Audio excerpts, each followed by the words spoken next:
자, 오리엔테이션 자료 4페이지 용어의 정의를 보겠습니다. 자, 일반적으로 이제 세법에서 사용하는 용어들인데요. 이 용어들이 우리 생각하고 상식하고 일치하는 것도 있고 그렇지 않은 것들도 있거든요. 그런데 일단은 상식에 맞던 안 맞던 이런 의미로 사용을 하겠다. 이런 얘기입니다. 자, 먼저 국세. 안 봐도 되겠죠. 그죠? 앞에서 우리 정리했잖아요. 과세권자가 누구라고요? 국가. 그죠? 지방세. 과세권자가 지방자치단체라고요. 우리는 지방세는 우리의 그 수험 범위가 아니기 때문에 무시하셔도 됩니다. 이거는. 그 다음에 가산세가 나오는데 가산세 한번 읽어볼게요. 세법에서 규정하는 의무의 성실한 이행을 확보하기 위하여 세법에 따라 산출한 세액에 가산하여 징수하는 금액 이렇게 되어 있죠. 역시 안 와닿네요. 그림을 볼게요. 그림 1-1 참조 이렇게 되어 있는데 그림이 6페이지에 있습니다. 6페이지 그림 1-1을 보시면 국세의 징수 절차 이렇게 되어 있죠. 자, 그 그림을 제가 한번 그려보겠습니다. 맞나요? 그림 그렇게 되어 있나요? 그 그림 부분이 이번에 또 개정이 된 부분이 있어서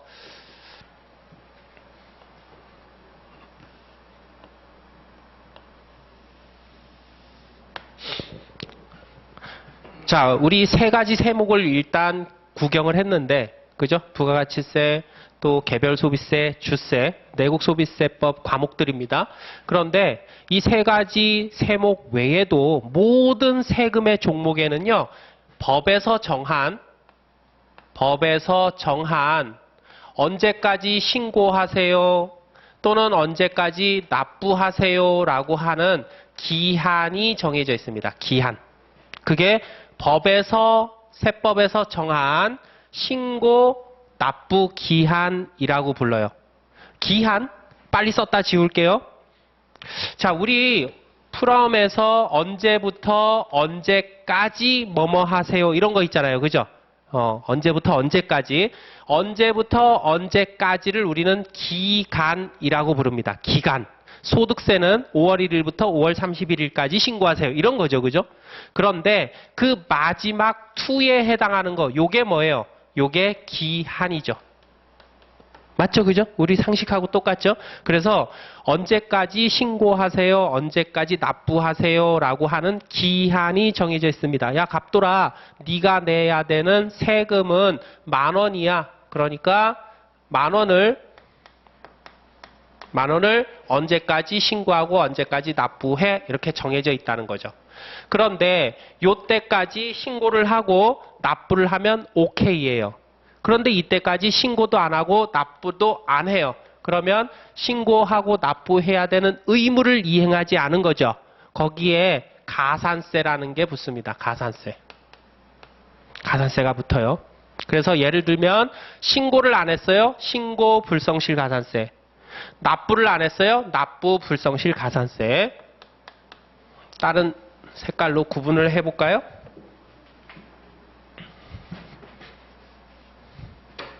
신고 불성실 가산세, 납부 불성실 가산세. 그래서 이때까지 신고하고 납부를 하면 10,000원만 그냥 납부를 하면 되는데 그런데 신고 안 하고 납부 안 하고 그래서 붙은 가산세가 2,000원이라고 가정을 해볼게요. 요게 가산세가 2,000원 추가돼서 이제는 12,000원을 납부해야 되는 이런 상황이 되는 거죠. 그죠? 자, 이때까지 신고하고 납부해야 되는데 신고하고 납부도 안 했어요. 너 가산세 붙는데? 이러고 그냥 세무공무원이 팔짱 끼고 어쩌지 이러고 가만히 있겠어요? 그렇지 않죠. 걷어야 되겠죠. 그래서 이렇게 원래 내야 되는 본세 세금 10,000원에다가 너 이때까지 가산세 이렇게 안 해서 붙은 가산세 2,000원 해서 너 12,000원 내야 돼 하고 뭐를 합니까? 고지를 합니다. 고지. 요게 고지서예요. 고지서에 보면 야, 갑돌아, 너 원래는 10,000원을 세금 내야 되는데 너 안 해서 가산세 2,000원이 붙어서 네가 내야 될 세금은 12,000원이야. 요거 언제까지 내? 하고 납부 기한을 지정해 주죠. 고지서상 납부 기한이죠. 뭐 갑돌이가 뭐 이렇게 쉽게 내려고 가만히 있었겠습니까? 그죠? 얘도 한번 가보자 하는 거죠. 그러면 이제 세무서가 납부기한까지 기다렸는데 고지서상 납부기한까지 세금을 또 안 내네? 야, 이 녀석 봐라. 야, 너 점점 그런 식으로 할 거야? 내가 이번에 좋게 신사적으로 말로 하는 거 마지막이야. 너 이때까지 납부 안 해봐라. 독촉장상 납부기한이죠. 이때까지 납부 안 해봐라. 너 어떻게 하는지. 그리고서 이제 빨간색이 도장이 찍힌 독촉장을 보냅니다. 요거를 우리는 독촉장이라고 불러요. 갑돌이도 배심이 있죠? 야, 네 맘대로 해봐라. 안 낸다. 납부기한까지 안 냅니다. 그럼 어떻게 해요?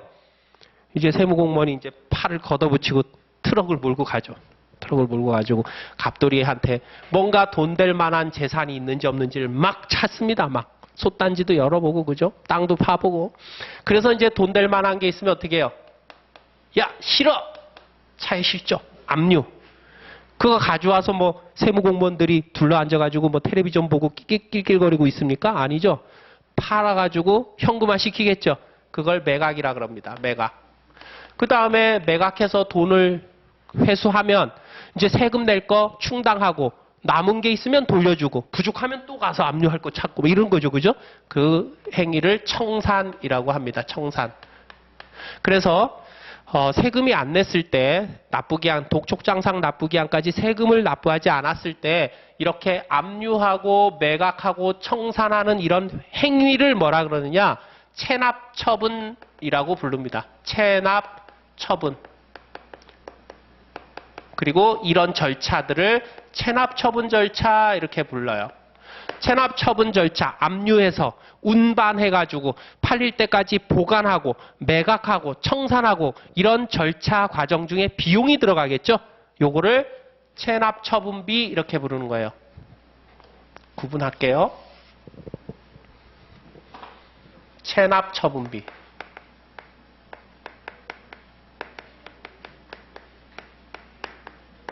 이렇게 부릅니다.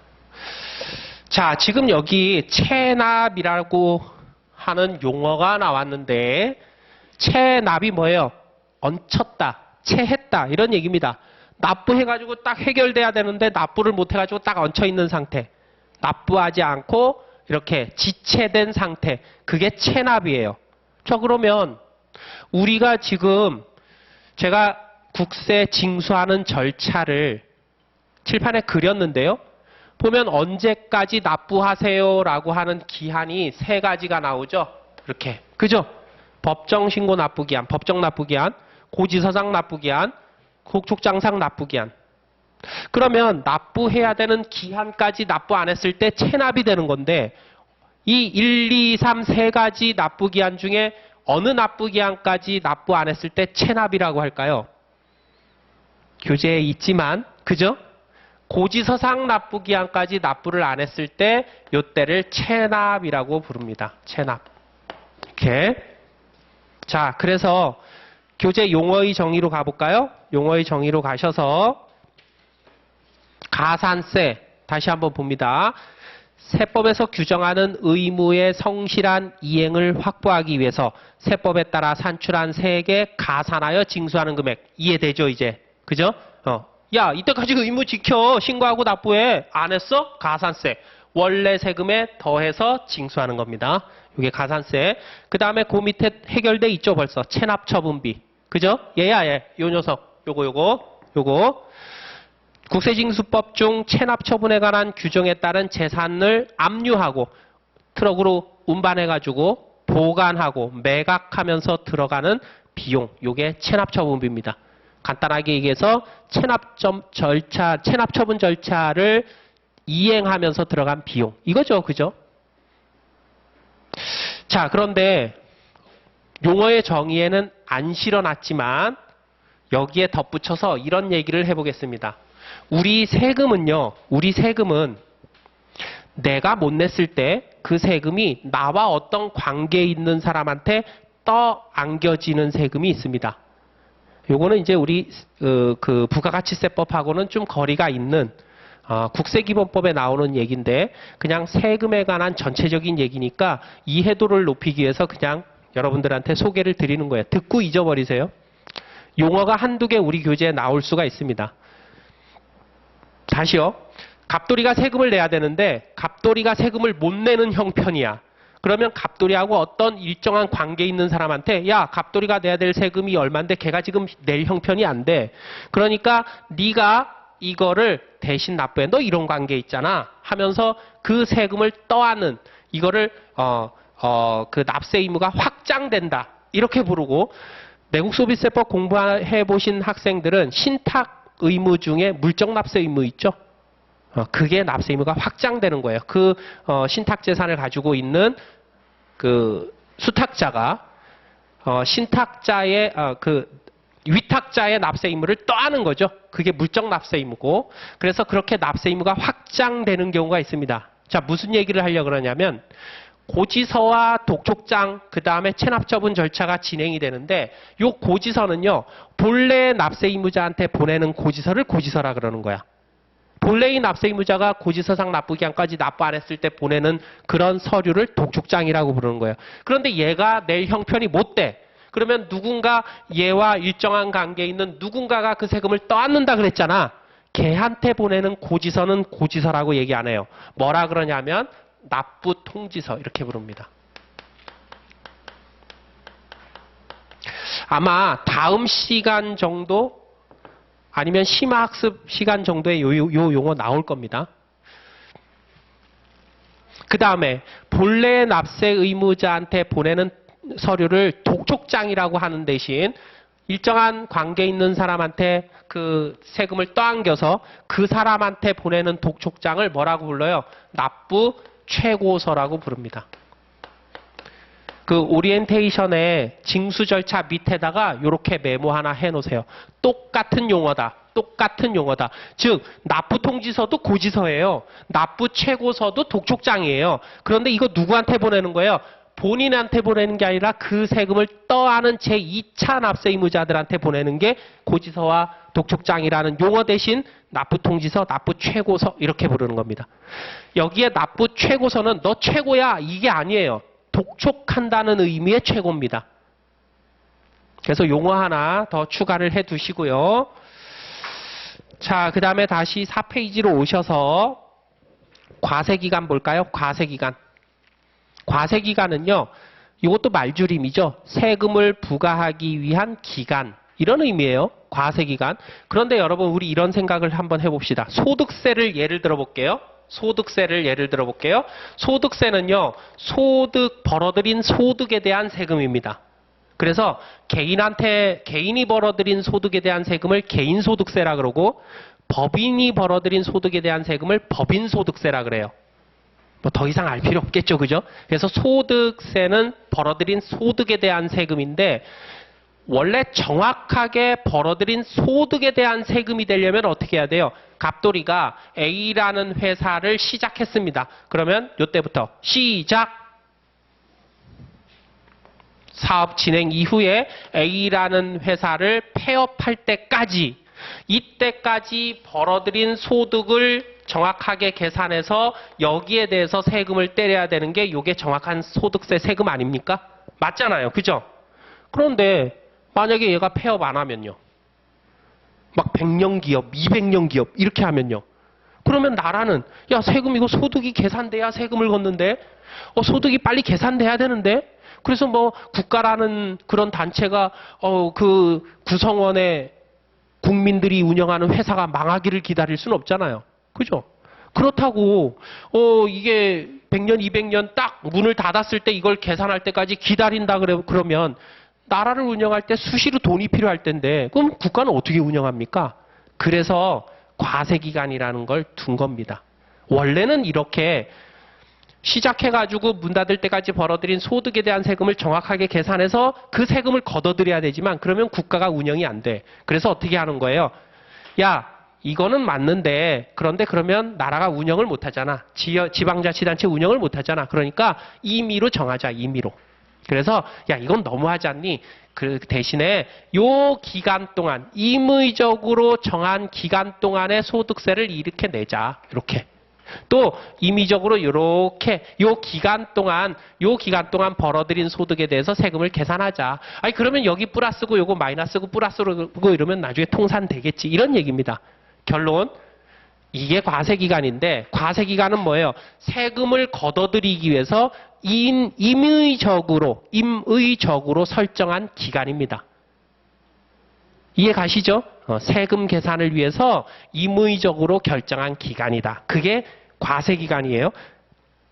그 얘기를 과세표준 계산을 해야 세액이 산출되는 거 아닙니까? 그렇잖아요. 우리 앞 시간에서 배웠잖아. 그래서 그거를 과세표준 계산의 기초가 되는 기간 이렇게 얘기하는 거고 지나가는 말로 듣고 잊어버리세요. 이 과세기간의 용어하고 똑같은 개념이 뭐예요? 회계학의 회계기간이에요. 그죠? 회계기간 뭡니까? 정보를 제공하기 위한 기간을 임의적으로 설정한 거예요. 그죠? 그래서 1년을 넘지 않게 정보 제공하기로 하자. 6개월 분기별 더 좋지만. 그죠? 그래서 정보를 제공하기 위해서 쌍방 간에 회사의 경영자랑 회사의 주인인 주주랑 쌍방 간에 협의한 임의적으로 결정한 그 기간입니다. 그게 회계기간이잖아요. 얘도 같은 의미다. 같은 의미. 세금을 계산하기 위해서 임의적으로 결정한 기간. 그게 과세기간이다. 과세표준 조금 전에 했고요. 전 시간에 했고 과세표준을 신고하는 서류. 그게 과세표준 신고서겠죠. 과세표준을 신고했어요. 그런데 조금 뭔가 실수를 해가지고 누락이 있었네. 잘못 신고했네. 그러면 다시 고쳐서 신고해야 되겠죠. 그 신고를 과세표준 수정신고 이렇게 부릅니다. 수정, 크리스탈이 아니라 고친다는 거죠. 그래서 수정해서 신고하는 거 과세표준 수정신고서. 법정신고기한 여기서 설명드렸죠. 법에서 정해서 언제까지 신고해라 라고 정한 기한. 그 다음에 세무공무원입니다. 세무공무원. 다음에 해당하는 자가 세무공무원인데 동그라미 1번 국세청, 지방국세청, 세무서, 그 소속공무원. 당연히 세무공무원 맞죠? 그죠? 참고적으로 세무서는 이런 구조로 되어 있습니다.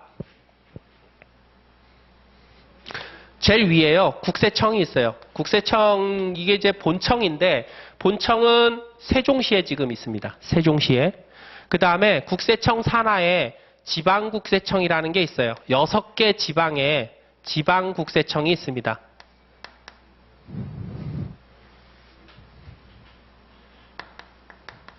지방국세청이 있고요.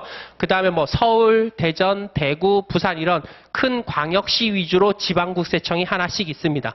자, 그리고 그 지방국세청 산하에 각 세무서가 있는 거예요. 예를 들어서 서울지방국세청이라 그러면 그 서울지방국세청 산하에 관악세무서도 있고 반포세무서도 있고 강남세무서도 있고 분당세무서도 있고 쭉 있는 거예요. 분당세무서는 서울 소관이 아니죠. 그죠?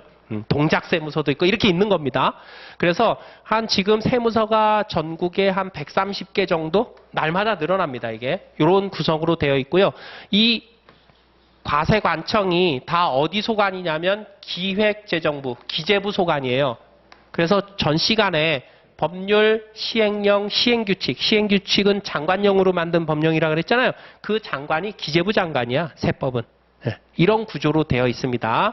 그런데 여기에 근무하는 사람들이 다 뭐예요? 세무공무원이죠. 그런 얘기예요. 그런데 동그라미 1번은 너무 당연한데 동그라미 2번 있잖아요. 세법에 따라 국세에 관한 사무를 세관장이 관장하는 경우 세관장 또는 그 소속 공무원. 세관에서 관세청에서 일하는 사람들도 세무공무원이야? 되게 특이하네요. 그죠? 여러분들 관세사 시험 공부하는 거지 세무사 공부하는 거 아닌데, 그죠? 그런데 뒤에서 바로 나올 겁니다. 세관도, 세관장도 세무공무원이에요. 그리고 실제 실무에서도요, 국세청에서 일하다가 관세청에 가고, 관세청에서 일하다가 국세청으로 왔다 갔다 합니다. 실제로.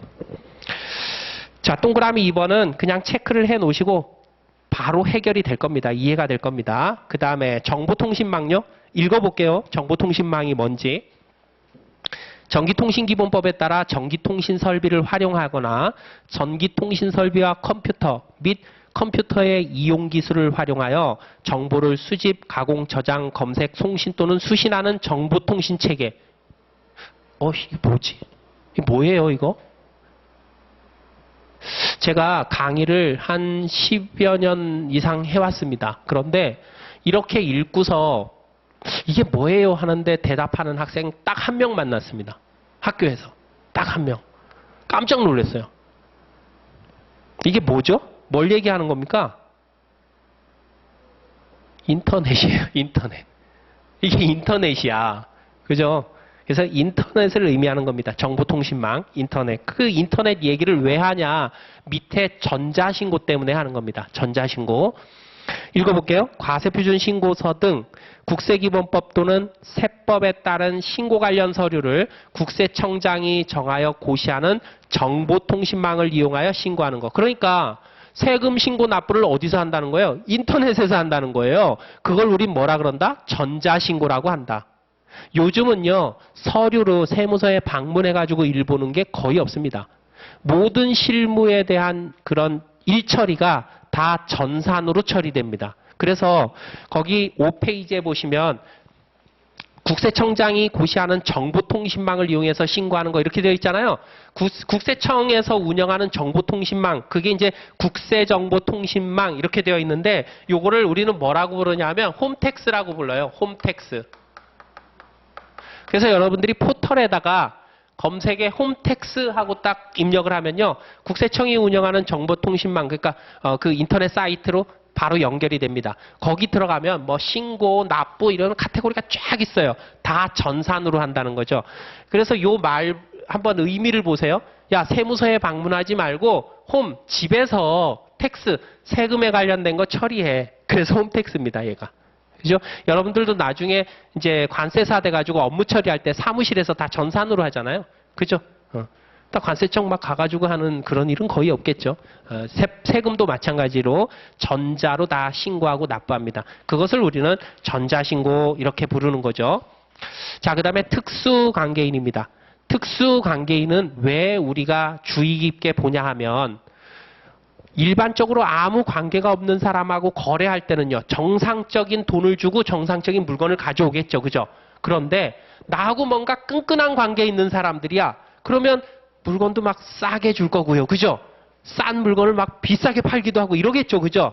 그래서 세법에서는 특수관계인과의 거래를 통해서 세금을 일부러 누락시키고 회피하려고 하는 행위가 있기 때문에 특수관계인과의 거래를 주의 깊게 보고 있습니다. 그거 가만히 놔두면 세금 낼 애들 없겠죠? 그죠? 그래서 특수관계인과의 거래를 주의 깊게 우리가 보기 때문에 특수관계인이 어떤 녀석들인가를 알 필요가 있다. 5페이지 보시면 특수관계인에 대한 내용이 나오는데 이거 세부적으로 볼 필요는 없고요. 제목 위주로만 알고 있으면 됩니다. 가장 나와 끈끈한 관계에 있는 자 누굽니까? 혈족하고 친척이죠. 뭐 그죠? 혈연관계, 인척관계? 인척관계로 연결된 그런 친족들이 가장 끈끈한 거 아닙니까? 그죠? 아빠, 엄마, 뭐 형, 동생, 그죠? 그래서 거기 보면 피는 물보다 진하다. 그 말을 나타내고 있죠. 그래서 혈족, 피를 나눈 관계. 혈족은 뭐 한 6촌 정도 거리가 있어도 끈끈해. 그런데 결혼관계로 연결된 인척은 이거는 뭐 피가 섞이지는 않았으니까 한 4촌 정도 돼야 그 끈끈하다고 봐. 이런 거죠. 그 다음에 배우자, 가장 특수관계인이죠. 그죠? 그래서 1번 혈족, 인척 등 친족관계. 특수관계인이고요. 그 다음에 내가 회사라 그러면 그 회사의 임원 사용인이 가장 또 특수관계인이겠죠. 그리고 그 회사의 실제 주주 누굽니까?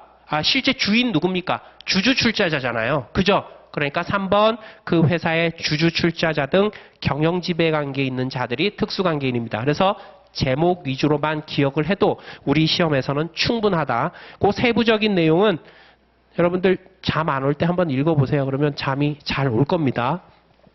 다음 페이지 넘기시면 거기 6페이지 밑에 특수관계인의 범위하고 그림을 그려놨는데 요거 참고사항입니다. 제가 그 특수관계인 세부적인 내용이 너무 복잡하게 느껴질까봐 그림으로 이걸 표시해 놓은 거예요. 그냥 참고적으로 보시면 되고 제목 위주로만 기억을 하시면 되겠다. 7페이지로 넘어가셔서 인격이 있는데 굉장히 중요한 주제입니다. 인격.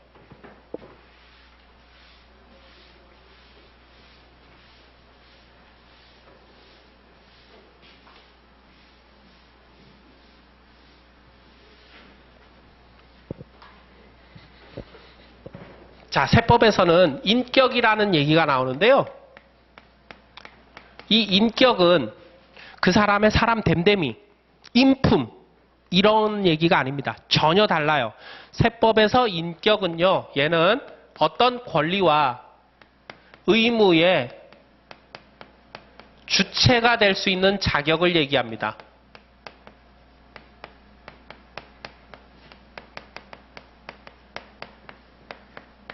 권리 의무의 주체가 될 수 있는 자격, 그것을 우리는 인격이다 이렇게 부릅니다.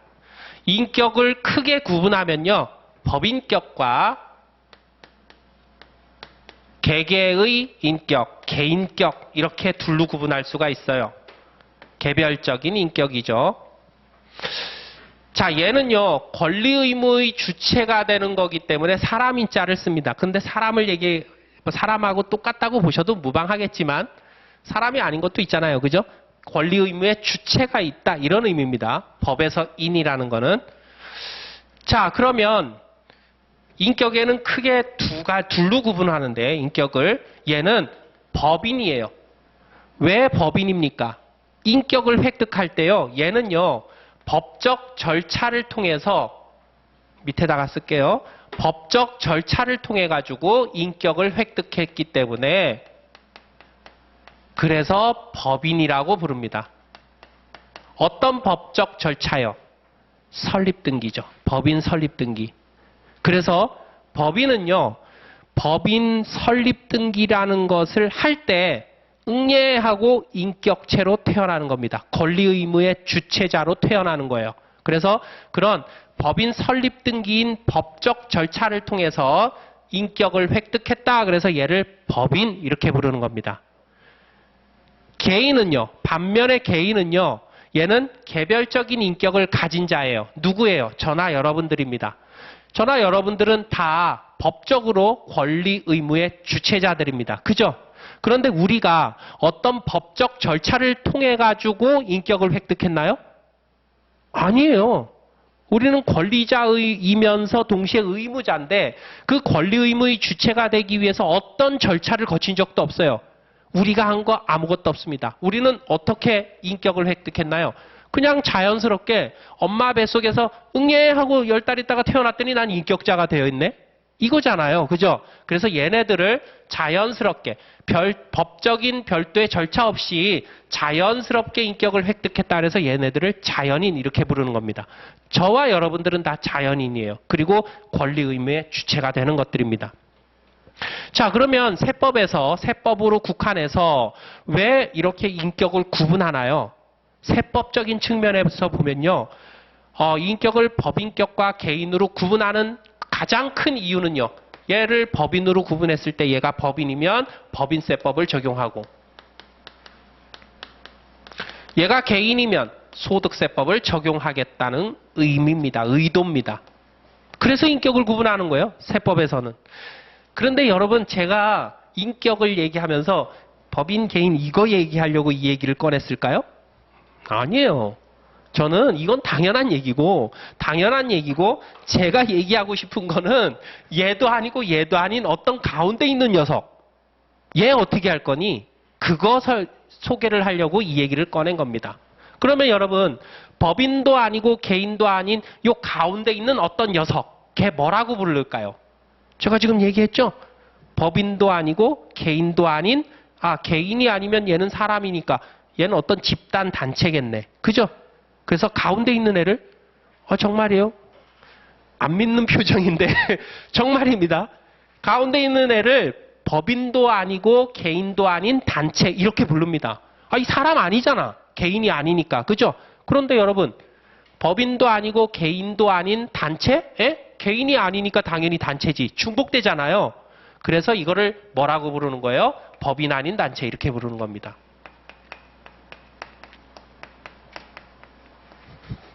그래서 법인 아닌 단체야. 진짜. 표정들이 안 믿는 표정들인데 진짜입니다. 이래서 법인 아닌 단체예요. 그러면 얘네들 어떻게 할 거야? 결론. 얘네들요. 어떻게 구분을 해가지고 얘네들 법인으로 봐서 자, 제가 이상한 용어 하나 쓰겠습니다. 법인으로 봐서 법인으로 의제하던가 아니면 어떻게 봐서 얘네들을 개인으로 의제를 해서 개인으로 봐서 개인으로 의제하든가 둘 중 하나일 거 아니에요. 그래서 법인으로 의제, 본 애는 얘는 법인이니까 법인세법 적용하면 되고 얘는 어떻게 해가지고 개인으로 봤으니까 소득세법 적용하면 깔끔하겠네. 됐죠, 그죠? 그래서 인격의 핵심은 여기에 있는 겁니다. 법인 아닌 단체. 자, 여기에 여러분 의제라는 말이 나왔는데요. 세법을 공부해 보신 분들은 의제 들어봤죠? 뒤에 계속 나오잖아요. 그런데 요거는 제가 3절에서 설명을 드리겠습니다. 3절에. 다만 요렇게만 기억하세요. 얘는 어떤 의미예요? 본다라는 의미입니다. 본다. 내가 눈으로 본다 이게 아니에요. 무조건 그렇게 보겠다. 그런 걸로 하겠다. 이런 의미야. 그래서 본다라는 개념이고 같은 의미가 뭐예요? 간주 개념입니다. 간주한다. 그래서 여러분들 3절에서 저는 교재 3절에 있지만 간주 공급 들어보셨죠? 그게 간주, 본다, 의제 똑같은 의미입니다. 그래서 지금은 여기에다가 이렇게만 메모를 해 놓겠습니다. 무슨 얘기예요? 어떻게 해서 얘 무조건 법인으로 보겠다는 거예요. 따지지 마. 저는 그렇지 않은데요. 법인 아닌데요. 시끄러. 너 무조건 법인이에요. 이겁니다. 이게 의제의 개념이에요. 어떻게 해서 너는 개인으로 볼 거야. 이런 의미입니다. 자, 그래서 이렇게 본 다음에 얘 무조건 법인이니까 법인세법 적용하고 얘는 개인이니까 소득세법 적용하겠다. 이런 얘기인데 그러면 어떨 때 법인으로 보고 어떨 때 개인으로 보느냐? 의미 없습니다. 제가 참고적으로 거기 밑에 달아놨지만 그거요. 잠 안 올 때 그냥 보시면 됩니다. 의미 없어요. 지금 7페이지, 8페이지 내용 중에서는 7페이지에서는 그 표 위에 그림 살짝 들어가 있는 거 있죠? 그것만 아시면 됩니다. 인격을 이렇게 구분하는구나. 이렇게. 자, 그리고요. 여기서 한 가지 욕심을 낸다 그러면 법인으로 의제해서 법인세법 적용할 때 요 법인은 어떤 법인입니까? 얘는 비영리 법인입니다. 비영리 법인. 비영리 법인은 뒷페이지에서 설명드릴 겁니다. 영리법인이 아니라 이렇게 어떻게 해서 법인으로 의제되는 애들은 다 비영리법인이다. 이 정도면 충분합니다. 그죠? 자, 한 장 넘기셔서 제가 지금 설명을 드렸죠? 그 얘기가 표에 있습니다. 법인으로 의제하는 경우는 얘 비영리법인으로 봐서 법인세법 적용하네요. 결론. 그죠? 그 다음에 개인으로 의제하는 경우에는 어떻게 해서 소득세법 적용하는데 이럴 경우에는 이렇게 적용하고 저럴 때는 저렇게 적용하고 이 얘기입니다. 의미 없습니다. 의미 없고 앞에 있는 그림만 기억하시면 되는데 여기에서는 여러분 그 8페이지에서는 위에 있는 표 그냥 한번 읽고 버리면 됩니다. 그거보다는 밑에 있는 꽃표시 3개가 있죠. 그 중에 두 번째, 세 번째 꽃표시가 중요합니다. 우리 수험상에는. 관세사 1차 내소법의 수험 범위 내에서는 그 밑 3가지 꽃표 중에 두 번째, 세 번째 꽃표가 훨씬 중요하다. 이거. 자, 이제 우리가 세법을 공부할 때 뭐 법인, 개인, 영리법인, 비영리법인, 본점, 지점 막 이런 얘기가 수없이 나옵니다. 그 용어를 이걸로 정리하려고 여기에 넣어놨습니다. 자, 보시면 법인은 얘네들이잖아요. 얘네. 개인은 얘네들이잖아요. 법인, 개인 됐죠, 그죠? 법인, 개인 됐습니다. 자, 이제 법인을 세부적으로 좀 나눠봅시다. 법인을. 꽃표시 두 번째에 있는 얘기입니다. 자, 법인은 이렇게 나눌 수가 있어요. 법인은 일단 내국법인과 1번 이렇게 할까요? 내국법인과 외국법인으로 나눌 수 있습니다. 내국법인도 법인이고 외국법인도 법인이다. 그러면 내국법인, 외국법인은 어떻게 나누는 거예요? 내국법인은요. 본점 또는 주사무소, 본점이나 주사무소가 어디에 있니? 이게 우리나라에 있으면 내국법인, 이게 외국에 있으면 외국법인입니다. 얘네들이 뭐예요? 사업의 실질적 관리 장소죠? 그래서 본점의 이름이란, 본점으로의 이름은 없지만 사업을 실질적으로 관리하는 장소가 우리나라에 있어. 그럼 본점처럼 취급합니다. 그래서 사업의 실질적 관리 장소.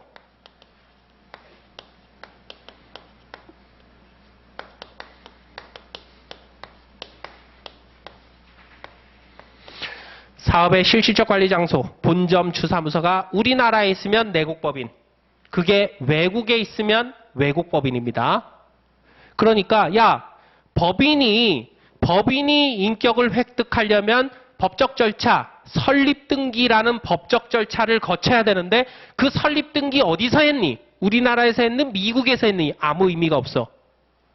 그렇게 내국법인, 외국법인을 따지는 게 아니라 야, 설립등기 어디서 했니? 그게 아니라 거기 본점 어디 있니? 이걸로 따진다는 겁니다. 본점이 우리나라에 있으면 내국법인, 외국에 있으면 외국법인인 거예요. 그죠? 자, 그 다음에 두 번째, 법인을 또 이렇게 구분할 수도 있어요. 영리성 유무에 따라서 영리법인과 비영리법인으로 구분할 수가 있습니다. 영리성 유무에 따라서. 얘는요, 영리를 목적으로 설립된 법인입니다. 그게 영리법인이에요. 얘는요, 영리 목적이 아니라 공익 목적으로 설립된 법인이에요. 예를 들면은 뭐 자선, 장학재단 뭐 이런 것들 있죠. 학술, 학교, 그 다음에 뭐 땡땡 교회, 무슨 뭐 절 이런 종교 이런 것들이 비영리 법인이에요. 자, 그런데 여러분 조금 세부적으로 한 걸음 더 들어가서 이해를 돕기 위해서 설명하는 거지 여러분들 수업 목적으로는 이걸로 충분합니다. 이걸로 이제 이해를 돕기 위해서 추가하는 얘기인데 그러면 영리법인은 영리를 목적으로 설립됐다 그랬는데 영리라는 게 뭘까요? 영리가요. 이윤을 추구하는 거를 얘기할까요? 뭐 틀린 말은 아닙니다. 그러면 비영리법인은 이윤 추구 안 하나요? 아니요. 이윤 추구합니다. 여러분들 우유 사 먹으러 갔는데 거기 연세우유, 건국우유 있잖아요. 그죠? 햄, 뭐 건국햄 있잖아요. 그거 이거 학교에서 만든 거네요. 이거 공익 목적으로 저 도와주는 셈 치고 주세요. 그러면 절도한 게 돼버리잖아요. 돈 주고 파는 겁니다. 똑같이. 그러니까 이윤 추구하는 것만 가지고 이윤 추구하면 영리, 이윤 추구 안 하면 비영리 이렇게 따질 수는 없는 겁니다. 다 이윤 추구해요. 그죠? 그러면 영리는 뭐냐? 오히려 이윤 추구보다는 여기에 있습니다. 벌어들인 그 이익을 구성원들한테 분배하느냐, 분배하지 않고 공익 목적으로 사용하느냐 여기에 있는 겁니다. 그래서 비영리법인은요 이윤 추구합니다. 학교 보세요. 땅 넓은 학교들을 임대해가지고 거기 막 사업자들한테 임대료 받아 욕이 나올 뻔했네. 그죠? 그렇게 하잖아요. 그런데 그거 그렇게 임대료 받아서 어디에 쓰는 거예요? 뭐 거기 선생님 교수님들 부르고 막 총장 불러서 야 너 얼마 잘했어 막 이게 나눠주는 게 아닙니다. 학생들한테 야 힘들지 500원씩 막 나눠주지 않아요. 구성원들한테 분배 안 하고 어디에 쓰는 거예요? 고유 목적에 쓰는 겁니다. 그죠? 그래서 영리 비영리는 여기에 있다. 그러면 여러분 이거 이렇게 할 수 있잖아요. 보세요.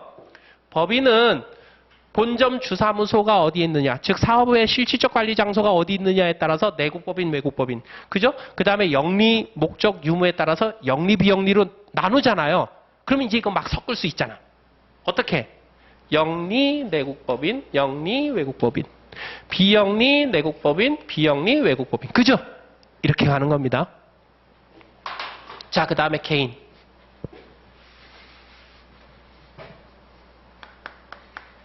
세 번째 꼽표시입니다.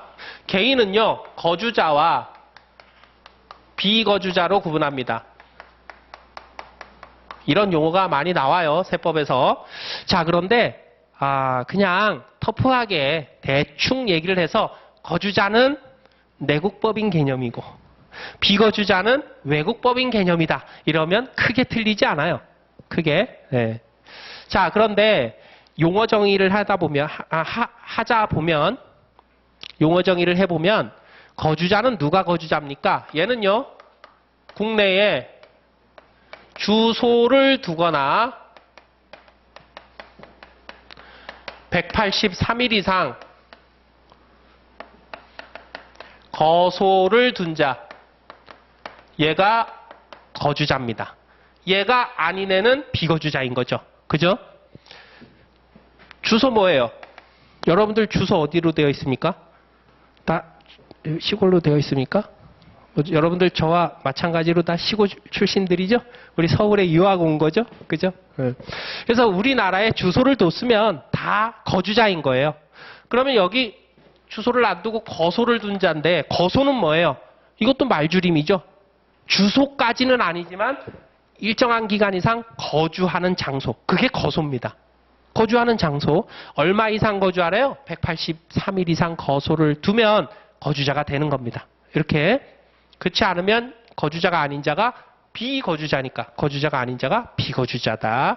이렇게 구분하시고 하나 여러분들한테 참고로 말씀을 드릴 게 있는데 요 183일 이상 얘는 6개월 이상 이렇게 나오면 얘 틀리다. 그죠? 1월 1일에서 12월 31일까지 1년은 며칠입니까 여러분? 360 대답 안 해줄 거예요? 365일, 윤년이 있으면 6일, 그죠? 윤년은 요거 왜 온대요, 윤년? 이런 거 있잖아요. 그러니까 1년에 한 번씩 지구가 돌아. 그 자전이라고 하잖아요, 그죠? 그래서 1년에 한 번씩 이렇게 지구가 돈대요. 이렇게. 그래서 한 바퀴를 돌면 그게 딱 1년이 되는 거야. 그래서 뭐 우리 이게 그 어느 위치에 있느냐에 따라서 봄, 여름, 가을, 겨울 이렇게 바뀌는 거죠. 그죠? 우리나라는 위치가 좋아서 사계절이 뚜렷한 그죠? 그런 나라고. 지금은 뭐 동남아 화로 이제 여름, 겨울뿐이 없어지지만 그런데 이제 1년에 한 번씩 이렇게 도는데요. 요게 이렇게 1년에 한 번씩 도는데 365일이 되면 딱 제자리로 와야 되는데 조금씩 덜 오더랍니다. 이게. 한 바퀴 돌 때마다 조금씩. 그래가지고 4년에 한 번씩 하루를 더 주면 딱 맞아 떨어진대. 그래가지고 윤년 하루를 더 만든 거예요. 어디에 만들었어요? 2월 달에 만들었잖아요. 그죠? 그래서 4년 중에 3년은 28일로 끝나는데 그 중에 이제 4년째 되는 날은 하루를 더 준 거야. 그러면 이제 자기 위치에 딱 돌아온대. 와, 우리나라 선조들 진짜 똑똑하지 않아요? 난 이번에 우리나라 코로나 대응하는 거 보고 너무 막 뿌듯하고요. 여러분들도 그렇잖아. 그죠? 그래서 정말 똑똑한 것 같아요. 한국 사람들이. 대한민국 사람들이. 그래서 4년에 한 번 하루를 더 준 거예요. 그래서 윤년은 4로 나눠서 딱 떨어지면 월드컵하고 똑같아. 4로 나눠서 딱 떨어지면 그 해가 2월 달은 29일이야. 올해가 2020년이잖아요. 4로 떨어지잖아요. 그죠? 2월 달 29일입니다. 이렇게. 그래서 이제 366인데 그러면 여기가 6월 30날 상반기, 요게 상반기, 요게 하반기입니다. 상반기 며칠? 이거 회계학에서 많이 하지 않아요, 여러분들? 날짜 계산 많이 하잖아요. 그죠? 상반기 며칠? 181일. 하반기? 184일. 윤년이 있으면 하루 2월 달에 더 가니까 182일. 이렇게 되는 겁니다. 이거 날짜는 기억하세요. 요거. 상식이야, 상식. 7월, 8월이 31일 하루 더 있잖아, 하루씩. 2월이 짧잖아. 그러니까 얘가 더 작은 거야, 상반기가. 그럼 보세요. 본론으로 돌아와서 거주자란 국내 주소를 두거나 6개월 이상 거소를 둔 자를 말한다. 맞아요, 틀려요? 틀려요. 얘 181일이잖아. 그죠? 이렇게 시험 문제 날 수도 있습니다. 정확하게 기억을 하실 것. 그 다음에 하나 더 남았는데요. 제가 이제 지금 법인하고 내국법인, 외국법인, 영리, 비영리, 그 다음에 거주자, 비거주자를 구분했습니다. 요거 다 이해 가시죠? 자, 그런데 이 법인과 개인에 대해서 영리법인, 비영리법인, 거주자, 비거주자에 따라서 우리가 용어를 구분하는 게 있어요. 여기 보면 여러분 내국법인의 개념에 본점, 주사무소가 국내에 있는 그런 법인, 이게 내국법인이라면서요. 본점은 뭐고 주사무소는 뭐예요? 또 여기에 대응되는 개념에 지점이 나오고요. 그 다음에 분사무소가 나오잖아요. 주사무소에 대응되는 개념으로. 그죠?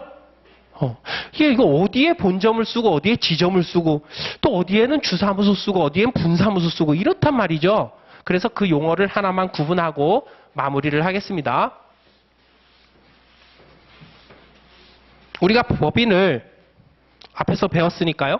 법인을 영리 유무에 따라서 법인은 영리성의 유무에 따라서 영리법인하고 그리고 비영리법인으로 이렇게 나눴죠. 그리고 이제 법인이 아닌 자를 개인이라고 합니다. 자, 이렇게 구분을 했을 때 영리법인일 때 본점, 지점이라는 용어를 쓰는 겁니다. 그러니까 본지점은 영리법인에 해당하는 영리법인을 얘기할 때 주된 사무실을 본점이라 그러고 그 다음에 그 외 사무실을 지점 이렇게 부르는 거예요. 그리고 비영리법인하고 개인일 때는 본점의 개념일 때 주사무소라고 쓰는 거고요. 그 다음에 지점의 개념일 때 분사무소라고 쓰는 겁니다. 이렇게. 그래서 나중에 이제 주사업장 총괄납부 쪽에 가보면 막 본점, 괄호하고 주사무소, 뭐 지점, 분사무소 막 나오는데 그거 이런 개념 없이 보면요. 막 머리가 돌아갑니다. 막 돌아버려요. 별것도 아닌 거 가지고. 그래서 용어를 이렇게 딱 정리하면 끝이죠. 네. 그냥 본점, 지점으로 가면 됩니다. 그리고 이제 비영리나 개인일 때는 얘 주사무소, 얘 분사무소 이렇게 그냥 바꿔치기만 하면 되는 거죠. 그죠? 자, 여기까지 내국소비세법 기본사항 익히기를 마무리했습니다. 자, 이제 내소법 들어가기 전에 우리 수업 진행에 대해서 그리고 세법책 열기 전에 이 정도는 알아야 세법책이 좀 부드럽게 읽힌다는 기본 용어들을 공부를 했습니다. 이제 다음 시간에 10분 쉬고 세 번째 시간에는 부가가치세법으로 들어가서 부가가치세법의 오리엔테이션을 하겠습니다. 오늘은 오리엔테이션 시간이니까 우리 1교시, 2교시 했는데 여러분들 도움 많이 되죠? 그죠? 이거 굉장히 중요한 용어예요. 근데 이게 내소법에 없어요. 이 내용이. 없습니다. 그래서 용어를 알면 쉽게 그냥 이해하고 넘어갈 것들을 잘 정리가 안 되기 때문에 쓸데없이 시간 낭비를 하는 거죠. 그죠? 그래서 오리엔테이션이라는 이름으로 수업을 진행했지만 굉장히 중요한 내용이다. 자, 10분만 쉬었다가 우리 이제 본격적으로 내소법, 부가가치세법으로 들어가겠습니다.